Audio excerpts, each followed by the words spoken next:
Wyoming Senator and Republican Conference Chair John Barrasso joins me now to discuss. You know, I will say this, Senator, he might get the Saudis to make some sort of promise that he'll bring back, President Biden will bring back as a political victory. But we know and I got to give Ro Khanna props. I mean, golly, he will tell you straight sometimes, won't he?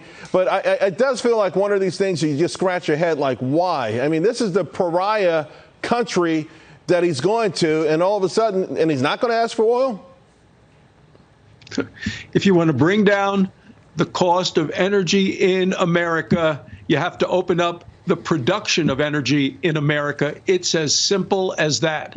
And instead, Joe Biden goes genuflecting in front of dictators. He was going to Iran, Venezuela, and now next week, Saudi Arabia, when we have the energy in the United States. The president turns to gimmicks like release from the Strategic Petroleum Reserve, which is now down to a level the lowest it's been in 40 years. That's for emergencies, Charles. He wants to do this gas tax holiday. Look, we have the energy here. People understand that prices are high because Joe Biden has been strangling American energy production since his first day in office when he killed the Keystone XL pipeline. So people are furious with this president and his party are going to pay a very high price come November. Well, candidate Biden campaigned on killing the oil industry. He said it proudly. He said it with force. He said it with conviction. And that's why it was probably the first act that he did in his first day in office. But what do you make now of the sort of blame game?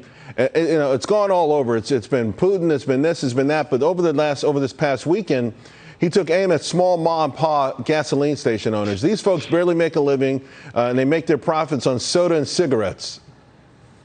Yeah, it's astonishing, Charles. Look, the president, I understand he wants to wash his hands clean of all of this, but he cannot because his fingerprints are all over the high cost of energy in America today. He's not just killed Keystone, he's stopped the construction of pipelines, other places, the infrastructure, the oil and gas permits to explore for energy. The American people know that when Joe Biden came into office, gasoline was about $2.39 a gallon.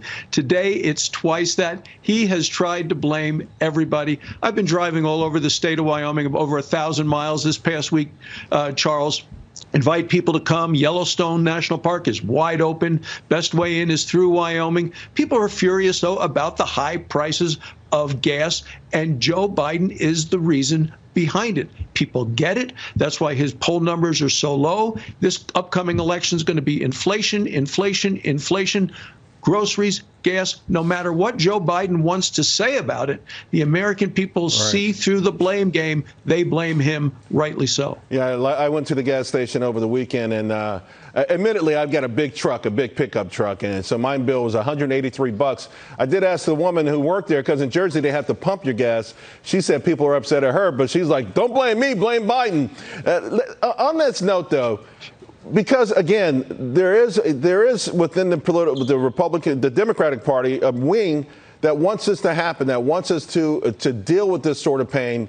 And maybe Brian Deese sort of alluded to that recently when he said this is all part of a plan to get to this sort of liberal world order. Do you think that was a trial balloon? Do you think they'll start to come straight with America and say, listen, we need you to go through this pain so you do the right thing and get on green energy? You know, I believe that the Democrats like high energy prices because they want people to buy electric cars.